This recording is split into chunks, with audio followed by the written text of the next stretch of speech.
আসসালামু আলাইকুম ওরহমতুল্লাহ। মানুষ ইমানদার হোক আর কাফের হোক, নেককার হোক আর পাপী হোক, সবার জীবনেই বিপদ আপদ আসে। কিন্তু প্রশ্ন হলো, যদিও আমরা অপছন্দ করি, তারপরেও কেন আমাদের জীবনে এইরকম বিপদ আপদ আসে, বা আল্লাহ কেন আমাদের পরীক্ষায় ফেলেন? প্রিয় দিনী ভাই ও বোনেরা, আজকের এই ভিডিওতে কোরআন হাদিসের আলোকে আমরা জানব আমাদের জীবনে বিপদ আপদ আসার বিশেষ 3টি কারণ সম্পর্কে। তো চলুন কথা না বাড়িয়ে শুরু করা যাক।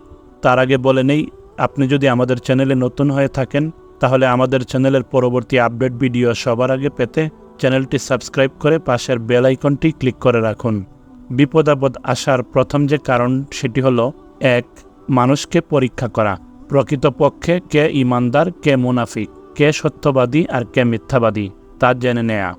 মুনাফিক ও দুর্বল ইমানদারেরা অনেক সময় সুখ স্বাচ্ছন্দ্যের সময় আল্লাহকে মনে রাখে, তার প্রতি অনুগত ও সন্তুষ্ট থাকে, কিন্তু যখন কোনো বিপদ আপদ আসে তখন আল্লাহকে ভুলে যায়, কুফরি করে বা তার প্রতি অসন্তুষ্ট হয়।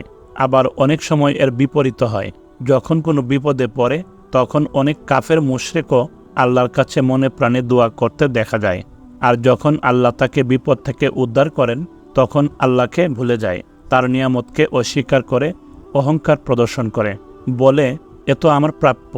আবার কখনো আল্লাহর সঙ্গে শরিক করে বসে, আল্লাহর পরিবর্তে অন্য কাউকে বিপদ মুক্তির কারণ মনে করে।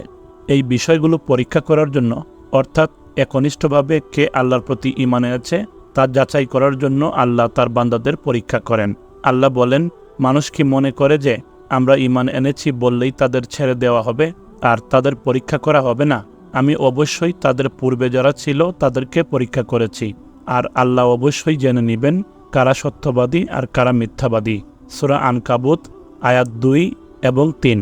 এছাড়া অন্য জায়গায় আল্লাহ বলেন, মানুষের মধ্যে কেউ কেউ দ্বিধাদ্বন্দ্বে জড়িত হয়ে আল্লাহর ইবাদত করে, যদি সে কল্যাণপ্রাপ্ত হয় তাহলে ইবাদতের উপর কায়েম থাকে, আর যদি কোনো পরীক্ষায় পড়ে তাহলে সে পূর্ব অবস্থায় অর্থাৎ কুফরিতে ফিরে যায়, সে ইহকাল ও পরকালে ক্ষতিগ্রস্ত। এটাই সুস্পষ্ট ক্ষতি। সূরা হজ আয়াত 11। 2. দুনিয়াতেই পাপের সামান্য শাস্তি দেওয়া, যাতে করে সে আল্লাহর দিকে ফিরে আসে ও নিজেকে পরকালের কঠিন শাস্তি থেকে বাঁচানোর চেষ্টা করে। অনেক সময় মানুষ আল্লাহর প্রতি ঈমান এনেও ঈমানের দুর্বলতার কারণে বা পার্থিব জীবনের লোভ লালসার কারণে আল্লাহর অবাধ্য হয়।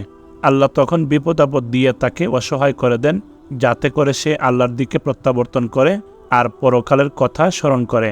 আল্লাহ তাআলা বলেন, কঠিন শাস্তির পূর্বে আমি তাদেরকে হালকা শাস্তি আস্বাদন করাবো, যাতে তারা প্রত্যাবর্তন করে। সূরা সাজদা আয়াত 21। এই আয়াতে হালকা শাস্তি দ্বারা পার্থিব জীবনের বিপদ আপদ, দুঃখ কষ্ট, ব্যথা বেদনা, রোগ শোক ইত্যাদিকেই বোঝানো হয়েছে। এছাড়া সুনানে নাসাইতে এসেছে হালকা শাস্তির অর্থ হল দুর্ভিক্ষ। 3. এছাড়া আল্লাহ তার কিছু প্রিয় বান্দাকে পরীক্ষায় ফেলেন, যাতে করে পরকালে তার মর্যাদা ও জান্নাতের নিয়ামত বৃদ্ধি করেন। অনেক সময় আল্লাহ তার বান্দাদেরকে যে মর্যাদা দিতে চান তা ওই বান্দা তার আমল দ্বারা অর্জন করার মতো হয় না, তখন আল্লাহ তাকে পরীক্ষায় ফেলেন। যদি সে এতে ধৈর্য ধারণ করে তাহলে আল্লাহ তাকে ওই মর্যাদায় উন্নীত করেন। সুতরাং বিপদে পড়লে আমাদের এই বিশ্বাস রাখা জরুরি, আমি পাপী হলেও আল্লাহ আমাকে ভালোবাসেন, আর এই জন্যই আমাকে বিপদে ফেলে আমাকে সংশোধন করতে চাচ্ছেন, যাতে করে পরকালে যা আমাদের আসল ঠিকানা সেখানে আমাদেরকে অনন্ত সুখের জীবন দান করেন। জীবনে যত কঠিন বিপদই আসুক না কেন, আল্লাহ তাআলা আমাদেরকে ধৈর্য ধারণ করার তৌফিক দান করুন। আমিন।